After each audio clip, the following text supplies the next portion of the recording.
அனைவருக்கும் அண்ணா சீரியலின் சுவாரஸ்யமான கதை பகுதி. Anna serial March 24 episode. Soundarapandi செய்த சூழ்ச்சி, சண்முகத்தை விரட்டிவிட்ட பரணி.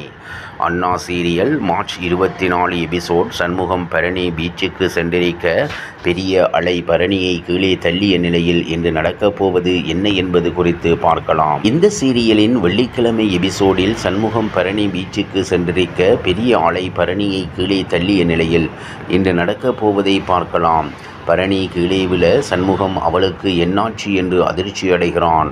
இதையடுத்து இருவரும் பீச்சில் ஓடிப்பிடித்து விளையாடி நெருக்கமாகின்றனர். அதன் பிறகு இருவரும் தங்க பரணி தூங்கிக் கொண்டிருக்க அவள் பக்கத்தில் அமர்ந்து அவளையே ரசித்தபடி இருக்கும் சண்முகம், நான் இங்கே வந்ததே உன்னோட சந்தோஷமாக இருக்கத்தான். நமக்குள்ள நடக்க வேண்டியது நடந்து நீ கர்ப்பமாகிட்டா அமெரிக்கா போக மாட்ட இல்லை என்று சொல்கிறான். உடனே சவுந்தரபாண்டி தூக்கத்தில் இருந்து எழுந்து கொள்ள இது அவருடைய கனவு என தெரிய வருகிறது. உடனே பரணிக்கு போன் செய்து எங்கே இருக்கை என்று விசாரிக்க உடனே சவுந்தரபாண்டி தூக்கத்தில் இருந்து எழுந்து கொள்ள இது அவருடைய கனவு என்று தெரிய வருகிறது. உடனே பரணிக்கு போன் செய்து எங்கே இருக்கை என்று விசாரிக்க அவள் ஹோட்டலில் இருப்பதாகவும் சண்முகம் வெளியே சென்றிருப்பதாகவும் சொல்கிறாள். சவுந்தரபாண்டி அங்கே வந்ததே உன்னை கர்ப்பமாகத்தான், அப்படி நீ கர்ப்பமாகிட்டா அமெரிக்கா போக முடியாது என்று சொல்ல பரணி அதிர்ச்சி அடைகிறாள். இதையடுத்து சண்முகம் மல்லிகை பூவுடன் வர பரணி அவனிடம் கோபப்படுகிறாள். நீ அதுக்காகத்தானே வந்திருக்க என ஆவேசப்பட சண்முகம் புரியாமல் நிற்கிறான். தனியா வந்த எனக்கு தனியாகவே ஊருக்கு வர தெரியும், நீ கிளம்பு என சொல்ல சண்முகம் முதலில் ஊருக்கு கிளம்புகிறான். இப்படியான நிலையில் அடுத்து நடக்கப் போவது ஐபிஎஸ் சீசன் பரபரப்பாக சென்று கொண்டிருக்கும் நிலையில் பெங்களூரில் ராயல் லேசஞ்சில் அணியானது அந்த அணியின் ஆதர்ச வீரான விராட் கோலியை நேற்றைய எபிசோடில் இசக்கியை கடத்திய பாண்டியம்மா சவுந்தரபாண்டியனின் குரலில் சண்முகத்திடம் உன் தங்கச்சியை கடத்திவிட்டேன் என்று சொல்ல சண்முகம் இசக்கியை தேடிச் செல்கிறான்.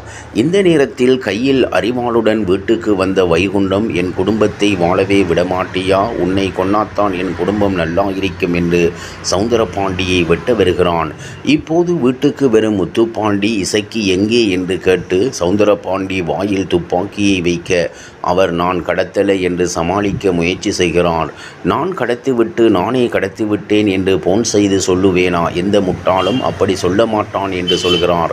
இப்படியான நிலையில் அடுத்து நடக்கப் போவது என்ன என்பது குறித்து பார்க்கலாம். இன்றைய சீரியலில் முத்துப்பாண்டி தனது அப்பாவிடம் நீதான் இசக்கி கடத்தின உண்மையை சொல்லி என்று கேட்க அப்போது பாக்கியா, டேய் முத்துப்பாண்டி, இது உன் அப்பா செய்யலடா, அவர் வீட்டிலே இருந்து என்னை வேலை வாங்கி கொண்டு இருந்தார், இது வேற யாரோ செய்த வேலை என்று சொல்ல இல்லம்மா சண்முகத்துக்கு இவர்தான் போன்ல பேசியிருக்கார் என்கிறான்.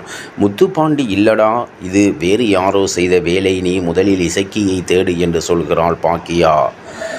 மறுபக்கம் இசைக்கு நான் யாருன்னு தெரியுமா, என்னை கடத்தி இருக்கீங்க, இந்த விஷயம் மட்டும் என் மாமாவுக்கு தெரிஞ்சா நீங்கள் அவ்வளவுதான், நான் இன்ஸ்பெக்டர் முத்துப்பாண்டியோட பொண்டாட்டி என்று சொல்ல ரவுடிகள் அனைவரும் மிரண்டு போகின்றனர். இதையடுத்து பாண்டியம்மாவுக்கு பொன்பொட்டு இசக்கியோட புருஷன் போலீஸா என்று கேட்க அவள் சமாளித்துவிட்டு முதலில் அவள் கதையை முடிங்க என்று சொல்லி போனை வைக்கிறாள். இதையடுத்து இசக்கியை கொல்லுவதற்காக ரவுடி ஒருவன் அறிவாளை எடுத்து அவளை வெட்ட வர அந்த நேரத்தில் இசக்கியை கடத்தி வைத்திருக்கும் குடோனுக்குள் என்ட்ரி கொடுத்த சண்முகம் ரவுடிகள் அனைவரையும் அடித்து போட்டு இசக்கியை காப்பாற்றுகிறான். அப்போது இசக்கி, அண்ணா நீ மட்டும் வரலன்னா என்னை கொன்று இருப்பாங்க என்று கதறியல, நான் இருக்கும்போது ஒன்றும் ஆகாது, வா வீட்டுக்கு போகலாம் என்று அழைத்து வருகிறான். இவ்வாறாக அண்ணா சீரியலின் சுவாரஸ்யமான கதைப்பகுதி செல்கிறது. இனி சுவாரஸ்யம் உங்களை காத்திருக்கிறது. மீண்டும் சந்திப்போம்.